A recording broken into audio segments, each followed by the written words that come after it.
خدای کول افغانستان با آبادیږي سمې غرونه ګلزارېږي سمې غرونه ګلزارېږي لوېدلی درنو هیوادوالو، ستاسو مالیات دی چې نن په هیواد کې د پراختیا دغه او دې ته ورته نورې پروژې تطبیقیږي.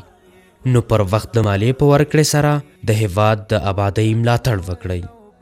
شو سمې غرونه ګلزارېږي سمې غرونه زموږ مالیه، زموږ هیواد، زموږ راتلونکی. لوېدلی برمبای بیا راپورته کېږي سمې غرونه ګلزارېږي سمې غرونه ګلزارېږي